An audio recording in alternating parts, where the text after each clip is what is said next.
नमस्कार। कभी सोचा है कि कोर्ट में कोई केस चल रहा हो और आप उसे वापस ले लें ये सोचकर कि चलो बाद में नए सिरे से फाइल करेंगे। लेकिन क्या हो अगर एक छोटी सी एक मामूली सी कानूनी चूक आपको हमेशा के लिए ऐसा करने से रोक दे। आज हम इसी उलझन भरे सवाल की तह तक जा रही हैं। बिल्कुल, ये एक ऐसी सिचुएशन है जहाँ कानूनी प्रक्रिया की समझ वो बहुत मैटर करती है। खास तौर पर जब हम भारत की सिविल प्रक्रिया संहिता यानी सीपीसी 1908 की बात करते हैं। हाँ, तो आज का हमारा विषय यही है, क्या कोई सिविल मुकदमा वापस लेने के बाद दोबारा दायर किया जा सकता है, और अगर हाँ तो किन शर्तों पर। हम इससे सीपीसी के नियमों और कुछ अदालती फैसलों, खासकर सुप्रीम कोर्ट के एक हालिया मामले सतीश वी के बनाम द फेडरल बैंक लिमिटेड उसके आईने में समझने की कोशिश करेंगे। हमारा मकसद है इन नियमों को थोड़ा आसान बनाना और ये जानना कि ये असल जिंदगी में कैसे काम करते हैं। और देखिए, सतीश वीके का मामला तो इसका एक सटीक उदाहरण है कि कैसे ये प्रोसीजरल रूल्स को नज़रअंदाज करना कितना भारी पड़ सकता है। तो चलिए शुरू करते हैं। सबसे पहले ये केस वापस लेने और दोबारा फाइल करने का फंडा क्या है, मतलब कानून क्या कहता है इस बारे में। देखिए, जो बेसिक कानून है वो है सीपीसी का ऑर्डर 23 रूल 1। ये नियम वादी को, यानी जो केस फाइल करता है, उसको अपना मुकदमा वापस लेने या समझौता करने का अधिकार देता है।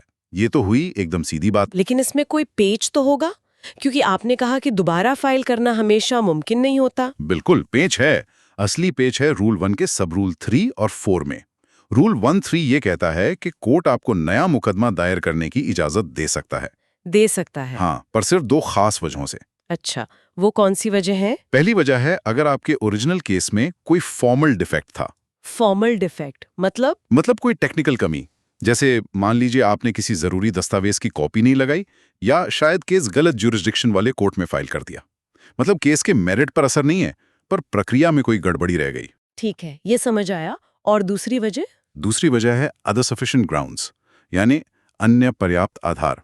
अब ये थोड़ा खुला हुआ टर्म है, पर इसका मतलब है कि कोई ऐसी ठोस वजह हो जिससे कोर्ट को लगे कि मौजूदा केस ठीक से चल नहीं पाएगा और न्याय के लिए नया केस फाइल करना ही सही रहेगा। लेकिन इसमें सबसे अहम बात क्या है जो ध्यान रखने वाली है? सबसे अहम बात, और यहीं अक्सर लोग चूक जाते हैं, इन दोनों ही सूरतों में नया केस फाइल करने के लिए आपको उसी वक्त कोर्ट की परमिशन लेनी होगी जब आप पुराना केस वापस ले रहे हैं। उसी वक्त? हाँ, इसे कहते हैं लिबर्टी टू रीफाइल, यानी पुनः दाखिल करने की स्वतंत्रता। ये परमिशन लेनी जरूरी है। मतलब अगर कोर्ट से ये खास इजाजत लिए बिना ही केस वापस ले लिया, तब क्या होगा? तब आता है रूल 1(4), और ये बिल्कुल साफ कहता है कि अगर आपने बिना कोर्ट की इजाजत, जो रूल 1(3) के तहत मिलती है, उसके बिना अपना केस वापस लिया, हाँ, तो आप उसी मुद्दे पर, यानी सेम कॉज ऑफ एक्शन पर दोबारा केस फाइल नहीं कर सकते। बिल्कुल नहीं। अरे बाप रे, ये तो काफी सख्त है। मतलब एक बार बिना इजाजत केस वापस लिया तो उस मामले में समझ लीजिए कोर्ट का दरवाजा बंद हो गया। बिल्कुल परमानेंटली बंद। और इसके पीछे एक मजबूत लॉजिक भी है। लॉजिक क्या? देखिए, अदालतों ने, जैसे 1987 में सुप्रीम कोर्ट ने एक केस था सरगुजा ट्रांसपोर्ट सर्विस, उसमें कहा था ये नियम इसलिए है ताकि लोग कोर्ट की प्रोसेस का मजाक न बना सकें। मजाक? किस तरह का मजाक? जैसे फर्ज कीजिए आपको लग रहा है कि जो जज साहब आपका केस सुन रहे हैं वो आपके खिलाफ फैसला दे सकते हैं। तो आपने क्या किया, झट से केस वापस ले लिया, फिर इंतजार किया कि कोई और जज आ जाएं, फिर दोबारा वही केस फाइल कर दिया। अच्छा, इसे बेंच हंटिंग कहते हैं शायद? हाँ बिल्कुल, इसे बेंच हंटिंग कहते हैं। ये नियम इसी तरह की तिकड़मों को रोकता है, और ये भी पक्का करता है कि एक बार मामला खत्म हुआ तो खत्म, बार बार वही कहानी ना दोहराई जाए। इसी को जुडिशियल फाइनलिटी या लिटिगेशन की फाइनलिटी कहते हैं। ठीक है, तो अगर किसी को वाकई जरूरत है दोबारा केस फाइल करने की, तो उसे क्या-क्या ध्यान रखना होगा परमिशन के अलावा, और क्या? परमिशन तो खैर पहली और सबसे जरूरी चीज है, जी। वो तो लेनी ही होगी, वो भी लिखित में। हाँ। उसके अलावा ये देखना होगा कि नया केस उसी मुद्दे पर है या नहीं। और हाँ, वक्त का ध्यान रखना बहुत जरूरी है। वक्त का मतलब? Limitation period. हाँ, लिमिटेशन एक्ट यानी परिसीमा अधिनियम।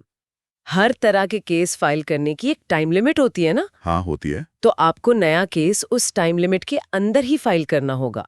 हालांकि इसमें एक राहत मिल सकती है अगर आपने पहला केस गुड फेथ में, मतलब नेक नियति से चलाया था और वो सिर्फ किसी टेक्निकल कमी की वजह से वापस लेना पड़ा, तो लिमिटेशन एक्ट की धारा 14 के तहत आपको कुछ समय की छूट मिल सकती है, पर यह भी कोर्ट ही तय करेगा। और क्या इसमें कोई रिस्क भी है?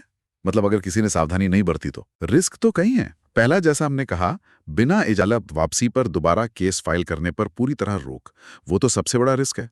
दूसरा, मान लीजिए इजाजत मिल भी गई पर आप देर हो गए फाइल करने में, तो लिमिटेशन एक्ट की वजह से केस खारिज हो सकता है। अच्छा। तीसरा, सामने वाली पार्टी यानी डिफेंडेंट वो विरोध कर सकती है। वो कह सकती है कि जज साहब, ये तो बस हमें परेशान करने के लिए बार बार केस कर रहे हैं। सही बात है। और चौथा, ये भी मुमकिन है कि कोर्ट इजाजत देते समय आप पर कुछ कॉस्ट्स लगा दे, मतलब हर्जाना, कि भाई आपकी वजह से कोर्ट का और दूसरी पार्टी का टाइम खराब हुआ। तो ये तो हुए नियम और उनके पीछे का लॉजिक। अब आते हैं उस हालिया मामले पर, सतीश वीके बनाम फेडरल बैंक। आपने कहा था कि ये मामला इन नियमों को बहुत अच्छे से समझाता है। क्या कहानी थी वहां? हाँ, सतीश वीके का मामला जो 2025 में सुप्रीम कोर्ट ने तय किया, वो एक, आप कह सकते हैं, एक क्लासिक केस स्टडी है। ये दिखाता है कि कैसे प्रोसीजर के रास्ते पे एक गलत मोड़ आपको आपकी मंजिल से कितना दूर कर सकता है। सुनने में तो काफी दिलचस्प लग रहा है। बताइए क्या हुआ था इसमें? कहानी शुरू होती है एक बैंक लोन से। सतीश वीके ने फेडरल बैंक से कोई लोन लिया था अपनी प्रॉपर्टी गिरवी रखकर। ठीक है। वो किसी वजह से लोन चुका नहीं पाए, तो बैंक ने उनके खाते को एनपीए घोषित कर दिया, मतलब नॉन परफॉर्मिंग एसेट, और फिर उनकी प्रॉपर्टी नीलाम करने की प्रक्रिया शुरू कर दी सरफेसी एक्ट के तहत। सरफेसी एक्ट, हाँ, वो तो बैंकों को लोन रिकवरी के लिए स्पेशल पावर देता है। बिल्कुल। तो सतीश ने बैंक की इस कार्रवाई को चुनौती दी। वो केरल हाईकोर्ट गए। तो हाईकोर्ट ने क्या कहा? हाईकोर्ट ने अक्टूबर 2024 में एक आदेश दिया। कोर्ट ने कहा कि सतीश को लगभग 2 करोड़ रुपए तुरंत जमा करने होंगे और बाकी जो करीब 7-7.5 करोड़ रुपए थे, वो किश्तों में चुकाने होंगे। और कोर्ट ने ये भी कहा कि ये 2 करोड़ रुपए जमा होने के बाद ही बैंक के साथ वन टाइम सेटलमेंट ओटीएस पर कोई बातचीत हो सकती है। लेकिन सतीश शायद इस आदेश से खुश नहीं थे, वरना सुप्रीम कोर्ट क्यों जाते? बिल्कुल नहीं। वो इस आदेश के खिलाफ सीधे सुप्रीम कोर्ट पहुंच गए, स्पेशल लीव पिटिशन फाइल की। लेकिन यहीं कहानी में एक बड़ा ट्विस्ट आया। क्या हुआ? 28 नवंबर 2024 को सुप्रीम कोर्ट में जब सुनवाई हुई, तो सतीश के वकील ने ये याचिका वापस ले ली, विड्रॉ कर ली। वापस ले ली? क्यों? शायद उन्हें लगा कि उस बेंच से राहत मिलने की उम्मीद कम है, या जो भी उनकी स्ट्रेटजी रही हो, लेकिन उन्होंने याचिका वापस ले ली। ओह, और क्या उन्होंने केस वापस लेते वक्त दोबारा फाइल करने की इजाजत मांगी थी? वो लिबर्टी टू रीफाइल वाली बात। यहीं पर सबसे बड़ी चूक हुई। जी नहीं, उन्होंने वो इजाजत नहीं मांगी और ना ही कोर्ट ने अपनी तरफ से ऐसी कोई लिबर्टी दी। बस याचिका वापस ले ली गई, विथड्रॉन। इसका मतलब तो उनके लिए सुप्रीम कोर्ट में उसी हाई कोर्ट ऑर्डर को चुनौती देने का रास्ता बंद हो गया, ऑर्डर 23 रूल 14 के हिसाब से। कानूनी तौर पे हाँ, बिल्कुल बंद हो गया। इसके बाद सतीश ने एक और कोशिश की। क्या? उन्होंने वापस हाई कोर्ट में एक पुनर्विचार याचिका, मतलब रिव्यू पिटिशन दायर की। ये अपील नहीं थी, ये रिक्वेस्ट थी कि हाई कोर्ट अपने पहले वाले आदेश पर दोबारा गौर करे। और हाई कोर्ट ने क्या किया? हाई कोर्ट ने वो रिव्यू पिटिशन भी खारिज कर दी। अब तो सतीश के लिए मुश्किलें और बढ़ गई होंगी। फिर क्या किया उन्होंने? अब वो फिर से सुप्रीम कोर्ट गए, इस बार 2 अपीलें लेकर। 2 अपीलें? कौन सी? पहली अपील थी हाई कोर्ट की रिव्यू पिटिशन खारिज करने वाले आदेश के खिलाफ। अच्छा। और दूसरी अपील वो हाई कोर्ट के उसी ओरिजिनल आदेश के खिलाफ थी जिसे चुनौती देने वाली पहली एसएलपी वो बिना इजाजत लिए सुप्रीम कोर्ट से वापस ले चुके थे। अरे, ये कैसे? मतलब वो दोबारा उसी आदेश के खिलाफ पहुंच गए? बिल्कुल, हाँ, यही तो बात थी। तो अब सुप्रीम कोर्ट के सामने 2 बड़े सवाल आ गए। हाँ, मैं समझ सकती हूँ। एक तो ये कि क्या बिना इजाजत वापस ली गई याचिका दोबारा दायर हो सकती है? हाँ? और दूसरा, क्या रिव्यू खारिज होने वाले आदेश के खिलाफ अपील की जा सकती है? एकदम सही। यही 2 मुख्य कानूनी मुद्दे थे जिन पर कोर्ट को फैसला देना था। तो सुप्रीम कोर्ट ने क्या कहा? यहाँ वाकई पता चलेगा कि वो नियम कितने सख्त हैं। सुप्रीम कोर्ट का फैसला बहुत ही क्लियर और सख्त था। पहले सवाल पर, यानी बिना लिबर्टी टू रीफाइल लिए याचिका वापस लेने के बाद उसी मामले में दोबारा याचिका दायर करने पर कोर्ट ने कहा बिल्कुल नहीं, एब्सोल्युटली नॉट, ऐसा नहीं हो सकता। और इसके पीछे क्या कारण बताया कोर्ट ने? वही बेंच हंटिंग और प्रोसेस का दुरुपयोग रोकने वाली बात? हाँ, कोर्ट ने उन्हीं पुराने प्रिंसिपल्स को दोहराया, सरगुजा ट्रांसपोर्ट वाले जजमेंट का जिक्र किया और कहा कि जुडिशियल प्रोसेस की फाइनलिटी, मतलब अंतिमता, बनाए रखना बहुत जरूरी है। आप एक ही मामले को लेकर बार बार अलग अलग समय पर कोर्ट नहीं आ सकते, सिर्फ इसलिए कि आपको उम्मीद है कि शायद इस बार नतीजा बदल जाए। ये सिस्टम का मजाक उड़ाना होगा और इसकी इजाजत नहीं दी जा सकती। समझ गया। और दूसरे सवाल का क्या हुआ, जो रिव्यू खारिज होने वाले आदेश के खिलाफ अपील थी? उस पर भी कोर्ट का जवाब ना ही था। कोर्ट ने सीपीसी के ऑर्डर 47 रूल 7 का हवाला दिया। वो क्या कहता है? वो रूल साफ तौर पर कहता है कि अगर आपकी रिव्यू पिटीशन खारिज होती है तो आप उस खारिज करने वाले आदेश के खिलाफ अपील नहीं कर सकते। अच्छा। हाँ, आप बेशक मूल आदेश के खिलाफ अपील कर सकते हैं अगर उसकी टाइम लिमिट बची हो और बाकी शर्तें पूरी हों, लेकिन रिव्यू खारिज होने के ऑर्डर के खिलाफ अपील का रास्ता कानूनन बंद है। तो मतलब सतीश की दोनों अपीलें खारिज हो गईं, पूरी तरह से प्रक्रियात्मक आधार पर। जी हाँ, कोर्ट ने दोनों अपीलें खारिज कर दी। पहली इसलिए कि उसे बिना इजाजत वापस लिया गया था, रूल 14 का बार था, और दूसरी इसलिए कि ऑर्डर 47 रूल 7 के तहत वो मेंटेनेबल ही नहीं थी, मतलब कानूनन उस पर सुनवाई हो ही नहीं सकती थी। ये तो सतीश के लिए बहुत बड़ा झटका रहा होगा। क्या कोर्ट ने उन्हें कोई और रास्ता सुझाया या बस अपीलें खारिज कर दी? हाँ, यहाँ कोर्ट ने एक कह सकते हैं इंटरेस्टिंग कदम उठाया। अपीलें खारिज करते हुए भी कोर्ट ने उन्हें एक ऑल्टरनेटिव रेमेडी दी। क्या? कोर्ट ने कहा कि सतीश चाहें तो हाईकोर्ट के उस ओरिजिनल आदेश को अब ऋण वसूली न्यायाधिकरण यानी डेट रिकवरी ट्रिब्यूनल डीआरटी के सामने चुनौती दे सकते हैं। डीआरटी, जैसा आप जानती होंगी, लोन रिकवरी के मामलों के लिए एक स्पेशल फोरम है। अच्छा, कोर्ट ने ऐसा क्यों किया होगा जब टेक्निकली तो अपीलें ही खारिज कर दी? कोर्ट ने इसका कोई एक्सप्लिसिट कारण तो नहीं बताया ऑर्डर में, लेकिन ऐसा लगता है कि शायद कोर्ट ने इस बात को समझा कि सतीश को उनके वकील की जो प्रोसीजरल गलती हुई थी उसका खामियाजा भुगतना पड़ रहा था।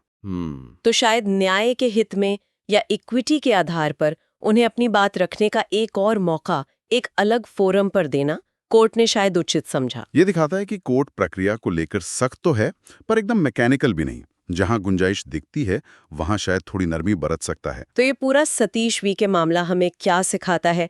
वकीलों और उनके क्लाइंट्स के लिए इसमें क्या बड़े सबक हैं? बहुत जरूरी सबक हैं। पहला और सबसे सीधा, जो बिल्कुल गांठ बांधने वाला है, अगर आप कोर्ट से कोई केस या याचिका वापस ले रहे हैं और मन में जरा सा भी, मतलब 1% भी ख्याल है कि शायद बाद में दोबारा फाइल करना पड़े, हाँ, तो हमेशा, मैं फिर से कह रहा हूं, हमेशा कोर्ट से लिबर्टी टू रीफाइल यानी दोबारा फाइल करने की इजाजत मांगें। और सिर्फ मांगे नहीं, उसे कोर्ट के ऑर्डर में लिखवाएं। वर्बल एश्योरेंस काफी नहीं है। ये तो हुई पहली और सबसे जरूरी सीख। बिल्कुल बहुत सही। सही। और क्या? दूसरा सबक जुड़ा है इस नियम के मकसद से। ये नियम क्यों हैं? ये इसलिए हैं ताकि अदालती प्रक्रिया का सम्मान बना रहे। लोग बेंच हंटिंग ना करें, जानबूझकर मामले को लटकाएं नहीं, या एक ही मुद्दे पर बार बार केस करके कोर्ट और विरोधी पक्ष का समय और संसाधन बर्बाद ना करें। मतलब प्रोसेस का अब्यूज ना हो।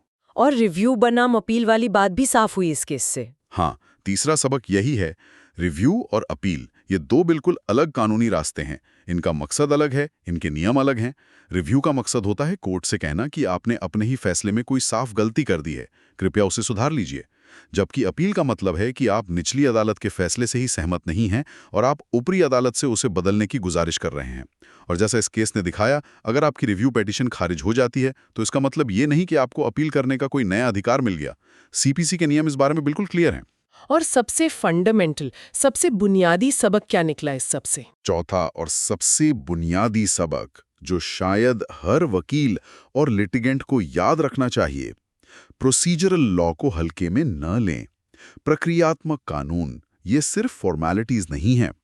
आपका केस मेरिट पर कितना भी मजबूत क्यों ना हो, अगर आपने सही प्रक्रिया का पालन नहीं किया तो आप केस हार सकते हैं या कम से कम बहुत मुश्किल में पड़ सकते हैं, जैसा सतीश के साथ हुआ। ये नियम न्याय पाने के रास्ते के ट्रैफिक सिग्नल की तरह हैं। इन्हें फॉलो करना ही होगा, वरना एक्सीडेंट हो सकता है।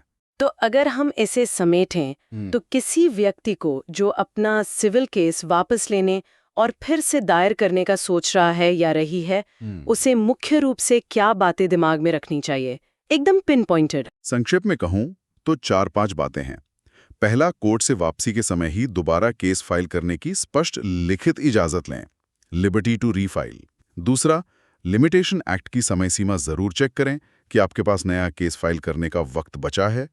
तीसरा, वापसी का कारण, मतलब वो फॉर्मल डिफेक्ट या अदर सफिशिएंट ग्राउंड, उसे स्पष्ट रूप से बताएं और कोर्ट के रिकॉर्ड पर लाएं। चौथा, नेक नियति दिखाएं। कोर्ट को यह लगना चाहिए कि आपका इरादा सिर्फ देरी करना या सामने वाले को तंग करना नहीं है। और पांचवां, अपने वकील से इस बारे में डिटेल में बात करें, सारे नफा नुकसान समझें। तो आज हमने देखा कि ये केस वापस लेने और दोबारा फाइल करने के नियम सिर्फ कानूनी किताबों की बातें नहीं हैं, बल्कि इनका असल दुनिया में कितना बड़ा असर होता है। सतीश वीके का मामला तो एक जीता जागता उदाहरण है कि एक प्रक्रियात्मक चूक कितनी महंगी पड़ सकती है। बिल्कुल। ये केस इस बात पर जोर देता है कि कानून की प्रक्रिया का पालन करना उतना ही जरूरी है जितना कि केस के तथ्यों का मजबूत होना। प्रक्रिया जो है वो डिसिप्लिन लाती है लिटिगेशन में। लेकिन यहाँ एक सवाल मेरे मन में आ रहा है कि प्रक्रियात्मक नियमों की ये जो सख्ती है और जो असल न्याय है, सब्सटैंटिव जस्टिस जिसे कहते हैं, उसके बीच सही संतुलन कहाँ है? खासकर जब किसी को, जैसा शायद सतीश के मामले में हुआ हो सकता है, अपने वकील की गलती की वजह से इतना बड़ा नुकसान उठाना पड़े। क्या ये प्रक्रिया कभी-कभी न्याय के रास्ते में एक रुकावट जैसी नहीं बन जाती? जी, ये एक बहुत गहरा और पेचीदा सवाल है और शायद कानून हमेशा इसी संतुलन को खोजने की कोशिश करता रहता है कि प्रक्रिया न्याय में सहायक हो, बाधक न बने।